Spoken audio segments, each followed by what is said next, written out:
I'm live. Are you sure? Yep. I'm on YouTube. Yeah. Hey, Mom. I made it. I'm on YouTube. This is Mark Bell from SuperTraining Gym. SuperTraining Gym, the strongest gym in the West. And today, I'm going to be talking about a bodybuilding style diet. Now, there's many different diets you can get into with bodybuilding, but the standard bodybuilding diet that I've seen and what I've followed, and keep in mind, I've done one bodybuilding show. So what do I know about bodybuilding? Not a whole lot, but I still have something to share with you, and I still have something I think that you guys will find very valuable. Just this past weekend, we had Stan the Rhino Efferding here, who was a professional bodybuilder and the strongest professional bodybuilder probably of all time, who broke many records in powerlifting as well. And Stan shared a lot of great information with us with his vertical diet. The vertical diet used a 1-to-1 ratio of protein and carbohydrates. The fat was at about 0.3, 0.4 grams per pound of body weight. And so when I saw what he put up, I was like, wow, that's a little bit similar to a standard bodybuilding diet, as in going into a bodybuilding show, like a prep type of thing. When I competed, I was under the tutelage of Hani Rambod. What an amazing name, by the way, Hani Rambod. Rambod? Awesome name. I just got my stupid Mark Bell. It's not very good, not very catchy. I need to work on that. But I was lucky because Hani had all the information. I didn't need to worry about anything, and he set me up with a diet. Basically what he had me do is he had me rotate chicken, steak, and fish daily. He basically wanted me to have 1 or 2 servings of each one of those per day. I would eat about 5 meals a day, 6 meals a day, and sometimes 7 meals a day, depending on what time I woke up. A lot of times at that time I was training with Mike O'Hearn. A lot of you guys followed along and saw me training with Mike at Gold's Venice back when I was living in Malibu for a month in the summer. And I learned a lot from this process, and the main thing of the diet was we were switching up the meat multiple times a day, and then we were also including things like rice, potatoes, just really normal, simple carbohydrates, no sugar in the diet. Hani does not like artificial sweeteners of any kind, so we didn't have any of that kind of stuff in there. And he was really deliberate and really strict about even things like a Diet Pepsi or something like that. He told me, he's like, you can have one here or there, but we got to be really tight on that. And the reason is he wanted to try to prevent me from overeating. And a lot of the message I like to share with you guys is to give you tips and tricks on how you can avoid overeating. So a few things that I did coming down the stretch, going into that bodybuilding show, is I would just wait a little bit longer each day to start my meals. I would just wait, until 9 or 10 o'clock. Meanwhile, I'd wake up at 4 a.m. And so it was tough, but I was able to eat more with each meal that I had. It was easier for me because I could sorta-ish get full and still be in a full bodybuilding prep. So we had those meats rotating around. We had the fish, the chicken, and the steak. And then as the contest got closer, we started going a little bit more chicken and a little bit more white fish, trying to keep those fat calories down.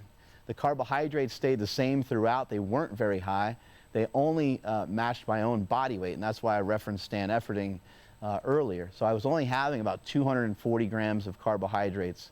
You guys heard me talk before how I hate to measure and I hate to weigh, and maybe it's partly due to this 8-week bodybuilding show that I did. I did have to weigh stuff, and I hated every second of it.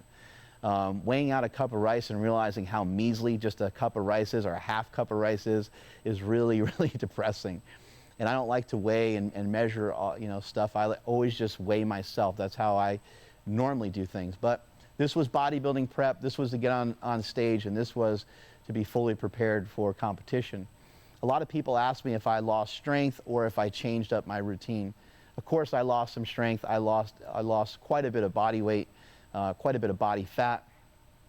I did do a lot of cardio, all the way up to 90 minutes of cardio coming down the stretch going into the contest. And that was for about the last 2 or 3 weeks, which probably doesn't seem like a long time, but I'll tell you, it got to be really, really hard with a training session every day, mixed into that routine. It was a lot of exercise and not a lot of energy coming in, not a lot of food coming in. Probably the hardest thing with a bodybuilding style diet is the fact that the fat is so low. For most of you that have tried other diets in the past, if you ever tried a keto diet or if you ever tried even Stan Efferding's vertical diet, your fat calories are reasonable. It's not too bad. But in preparation for a bodybuilding show, the fat really plummets. And I think for me, weighing around 240 pounds at the time, I was only having like 40 or 50 grams of fat. And I know some people are thinking, man, who's this Hani Rambod? He's a real animal. Why is he making you eat that way and do so much cardio? He wasn't working with a whole lot, folks, so he had to do what he could. We only had like 8 or 9 weeks to turn everything around because I kind of jumped into it on a whim when he challenged me to do it. So there's some of the foods. How many cheat meals did I have? People ask about cheat meals all the time. Am I a fan of them? Yes, of course I'm a fan of them. I do think that they are important. However, I don't really like scheduled cheat meals. I don't like when people are like, oh, I'm going to like cheat this Friday or cheat this Saturday.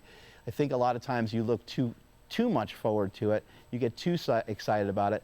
I like to utilize it maybe with surrounding like an event. You know that you're going to be, traveling somewhere. You know you're going to be doing something, and just saying, yeah, I might have a cheat at the end of that day. I might have a cheat meal.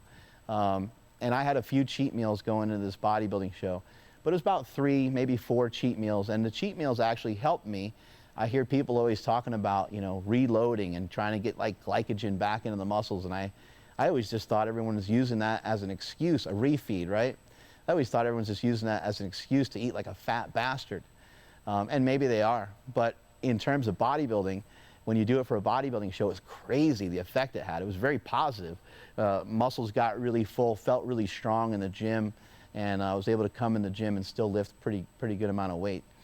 I did lose some strength in the prep, but I was able to maintain quite a bit of it as well because the carbohydrates, I feel, were still keeping me strong even though the caloric intake was low. It was a giant pain in the ass doing that amount of cardio, and if I had to do it all over again, I would have done things a little bit differently. But people have questions about cardio. What type of cardio do you do? Do you do HIIT cardio? Do you this?